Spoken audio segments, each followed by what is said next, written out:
Hello students, तो आज हम पढ़ने वाले हैं अबाउट स्पीड। ये स्पीड क्या होता है? स्पीड क्या होता है? ये जो बाइक है वो इतना ज्यादा स्पीड से चल रहा है, ये जो लड़की है वो बहुत स्लो चल रही है। तो ये जो फास्ट और स्लो है इसको ही हम डिटरमाइन करते हैं विद स्पीड, मतलब कौन कितना ज्यादा फास्ट चल रहा है वो क्या होता है हमारा speed. So how fast a object is moving. Speed is how fast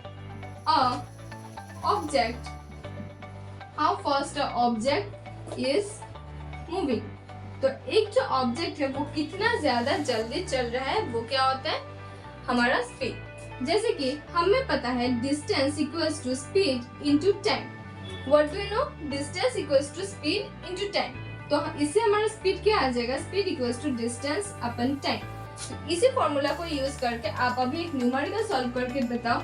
जैसे कि समझ लो ये एक पार्टिकल A है और ये एक पार्टिकल B है। ये 30 किलोमीटर जा रहा है इन 1 आवर और ये 30 किलोमीटर जा रहा है इन 2 आवर्स। तो कौन ज्यादा स्पीड से जा रहा है? Who has more speed?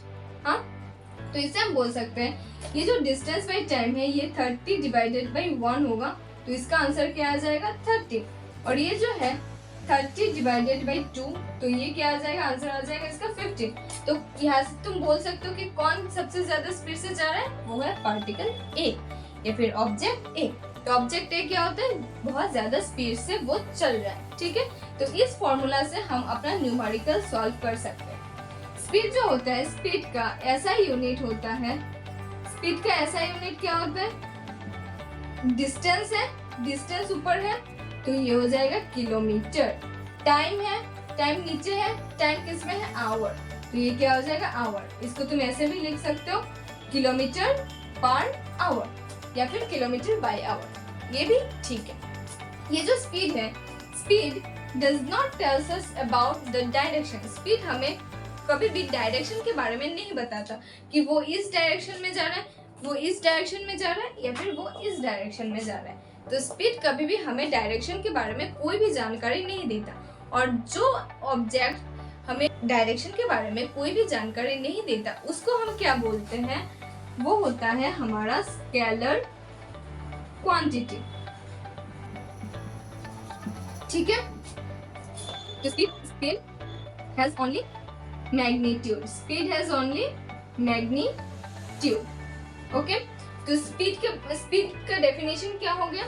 Speed is how fast a object is moving. How fast a object is moving वो हो जाएगा हमारा स्पीड। और स्पीड का फॉर्मूला क्या आ जाएगा? Distance in by time. ऐसा यूनिट हो जाएगा किलोमीटर बाई आवर व किलोमीटर पर आवर। ये ऐसा यूनिट है। अगर CGS यूनिट में लिखना है तो कभी कभी किलोमीटर को हम मीटर में भी लिख सकते हैं, आवर को हम सेकंड में भी लिख सकते हैं। लेकिन ये ऐसे मतलब स्टैंडर्ड इंटरनेशनल जो ऐसे यूनिट है वो इसका होता है किलोमीटर पर आवर। और जो इसका अगर CGS यूनिट तुम पूछते हो तो ये हो जाएगा मीटर पर सेकंड। ठीक है, मीटर पर सेकंड। और ये एक स्केलर क्वांटिटी है। स्केलर क्वांटिटी क्यों है? क्योंकि इस पे कोई भी डायरेक्शन नहीं पता चलता और सिर्फ मैग्नीट्यूड है ये, इसीलिए ये स्केलर क्वांटिटी है। ये एक दूसरे का असर्शन और रीजन भी हो सकते हैं। आजकल बोर्ड के पैटर्न में हम लोग असर्शन रीजन क्वेश्चन भी देखते हैं, तो ये एक टाइप का असर्शन रीजन क्वेश्चन बन के भी आ सकते हैं। Assertion is speed is a scalar quantity और reason is because it only has magnitude, it has no direction. Assertion reason question भी इसमें से एक बन सकता है। ठीक है, तो ये याद रखना कि ये होता है हमारा SI यूनिट। SI यूनिट हमारा किलोमीटर पर आवर होता है और CGS यूनिट हमारा मीटर पर सेकंड होता है। ठीक है, अगर हमें न्यूमेरिकल में कभी भी ये मेंशन करके नहीं दिया है कि ये किलोमीटर में है या मीटर में है, अगर मेंशन करके नहीं दिया है तो हमें हमेशा इसको किलोमीटर में ही रखना है। ठीक है, क्योंकि हम लोग हमेशा जो कैलकुलेशन करते हैं वो हमेशा किलोमीटर पर आवर से करेंगे। ठीक है, okay, so that's all for today. Thank you.